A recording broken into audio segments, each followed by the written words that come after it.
Hey guys, we're talking the second workout at the NLI event coming up, and it's the pounds and seconds workout. And what you're going to be doing is a 1K bike time trial, or 1,000 meters, or 0.62 miles.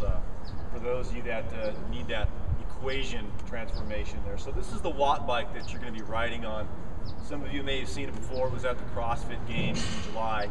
I'm going to give you just hopefully some hints and some advisement to help you be a little bit more efficient and more powerful on this bike. And hey, it's a competition, so if you're watching this video right now, you're going to be one step ahead of the game for those that are not going to watch what I'm about to show you. So with me is advanced competitor Rob Henry out of CrossFit Daytona in Florida. So Rob, thanks for being here. Thank you. So the watt bike. If you look at the first thing on the watt bike, you see that we have a damper setting here. For the competition, this damper setting right here, you can set it wherever you want to set it. So just like the rower, damper setting 1 easy, damper setting 10 a lot harder, but remember, this is a 1K effort, so generally this is going to take most of you somewhere between 60 and 90 seconds. So you'll have to factor that in once you set this damper, okay? The other important features on this bike for you that you want to take a look at, and we'll jump into this in a second, is how you set your body up on the bike, right? So most people think just like running, just like cycling, CrossFit endurance, we focus on skill and technique first, right? So if your skill and your technique is really good, you'll generate much more efficiency and power on the bike. So you just can't pick up your running shoes and go run, and you just can't put on cycling shoes and go ride. You got to actually know how to put your body on this bike. It's just like you're not going to deadlift until I show you how to properly align midline, proper form mechanics and technique. So that's what we're going to talk about right here. So you're going to have, as I understand it, you're going to have about 1 minute to set yourself up on the bike, and that's plenty of time with some of the hints that Rob and I are going to go over for you right now. So the watt bike, a couple of key features for you. This bike is extremely accurate when it comes to watts or power output. You'll see on the display when you're in the competition, you'll see how many meters that you got to cover. Again, 1,000 meters is what you'll be covering. So a couple of things that are really important for you on the watt bike. And oh, by the way, the question will come up, I'm sure. I'm not going to answer it, but Nathan and Lamar certainly will. No cycling shoes. So you're going to be actually inside this pedal cage right here. So for those of you that are, if you have a cross-training shoe or a CrossFit shoe with laces on it, kind of a safety feature, make sure that your laces are tucked completely in to this cage right here. And what's really important about that, once you engage yourself into this pedal system and you tighten it down, you don't want those pedals coming out and wrapping around that crank arm. It'll be like a domino effect of competitors, and that's not going to be a pretty sight. Probably will hurt your time too. So the other thing you can see with my foot in the pedal right here is that I left this strap out of the cage versus cinching it down into the bottom part of the buckle.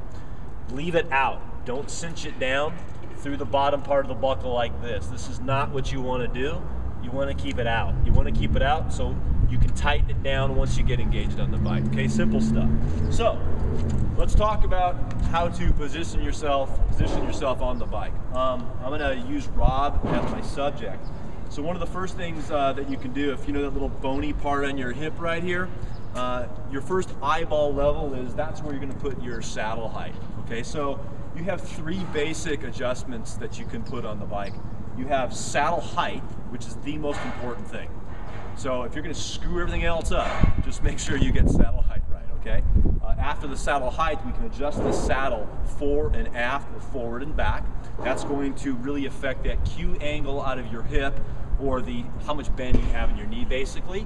And what we're looking at out of that is about a 25 to 35 degree bend, but we'll get there in a second. The final adjustment is going to be handlebar fore and aft, and also the height of the handlebar, and that's going to be more of a comfort level issue for most of you, and depends on the integrity of your lumbar region of your back. So if your midline is not real good, if you're not real flexible in your low back, you can bring those handlebars up. But if you have good midline stability, you want to generate a little bit more power, you can go down a little bit more, and you'll even be more aerodynamic. Of course, that means absolutely nothing for this workout. So check it out. We're going to put Rob on the bike. The first thing you're going to do is look for that, if I bring him over, Rob, go ahead and find that little bony part in the hip, and I'm going to walk and talk him through this so you'll see what you have to go through. So he's going to find that little bony part on his hip and put that right basically at the same point or level with the saddle. Okay? So where are you at right there? Perfect. So I'm going to make a little bit of an adjustment for him. And what I'm going to do is I'm going to bring that saddle down, and after I do that, I'm going to have him hop right up there and put your feet right in those cages. So there's a more technical way of doing this if we were actually doing a bike fit. There's a little bit more of a technicality component. You'd actually be putting your leg down straight with your heel on the opposite side of the pedal. But for the competition, you guys have a little bit of a time constraint. So once you get yourself on top of the saddle with that, we've got that little bony part of the hip. Next thing you're going to do is put your foot in the cage and go ahead and pull up on that strap. So make sure your foot's nice and tight. What you want to watch too, if you see his feet right now, again, a lot of you are going to be putting out max power output here, so you're really going to be putting a lot of torque into this bike. Make sure that your feet are as far forward in that cage as possible. You don't want to be slipping out. That'll cost you valuable seconds, and it could cost you 30 places if you're not real careful.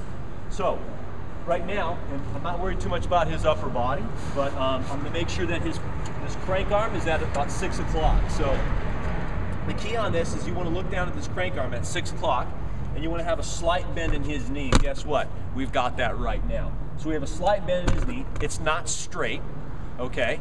So the other thing is by having him pedal slowly, go ahead and pedal slowly a little bit.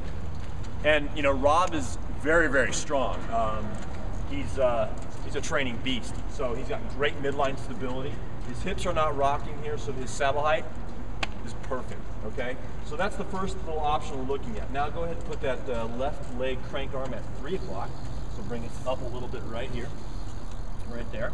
So the next thing we're going to talk about is the saddle fore and aft. So in other words, how forward or back should he go on the saddle? And what we're looking for here is that the front of the patella, okay, is basically going to dissect right over where this strap is. It's really simple to remember. So mid patella, if I dropped a plumb line, okay, that's what we do when we're fitting people on a bike. We drop from the front of the patella straight down. It should dissect right where the strap is coming over the pedal cage, okay? Before he got on this bike, I made a few adjustments just for time's sake. He's perfectly aligned right now, okay? If he was farther back, you would see that patella behind the cage. If he was too far forward, that knee would be too far forward. That would be causing forward flexion, too much stress on the knee. And if you are too far forward on the bike, here's what's going to happen to you in your 1K time trial. A lot of quadricep, which is what you don't want to do. I want to see posterior chain and hamstring engaging. That's what we're looking for. So we've got saddle height, we've got fore and aft. As far as handlebars are concerned, hey, it's total comfort. It's totally up to you. So where he is right now is a triathlon type of position. Some of you are going to feel comfortable there. Some of you, go ahead and put your hands on the drops. If you're used to riding a bike, this is a very powerful position right here. What you want to remember is that you're going to be looking at that screen, right? So head position is extremely important. If you watch K-Star's Mobility Lab, if you visit our site, CrossFit Endurance, you see we talk a lot of it about head position, posture, and midline integrity. So you want to make sure that that chin is not too high up. You want to have your eyes down a little bit looking at that screen. You can put your hands anywhere that you feel comfortable, but what's really important, go ahead and pedal. When you're pedaling, you want to make sure that you're quiet on the upper body. So you are driving with your legs and you're pushing those pedals down almost like you're hammering a nail into the ground. Remember, this is a 60 to 90 second effort. That's all you have. So get yourself set up on that bike as fast as you can. Get a couple of pedal strokes. Set your damper wherever you want to go. So since it's such a short effort, a lot of you are going to be in that mid-range on the damper. But here's the last piece of the puzzle. How do you actually approach this thing to really knock it out of the park? Best thing to do on a time trial, we do it if we run, we do it if we have a long wad, right? We do it if we have Helen, or our long wad even like Ava, or a 1K time trial. Break it up into thirds. Don't get out of the gate so fast that you blow everything in the first third. Make sure you get yourself revved up to speed as fast as you can, get into your rhythm, and then hey, when you know you've only got about 200, 250 meters to go, pull that throttle back and hit it. So good luck to you out there. I'll see you Saturday.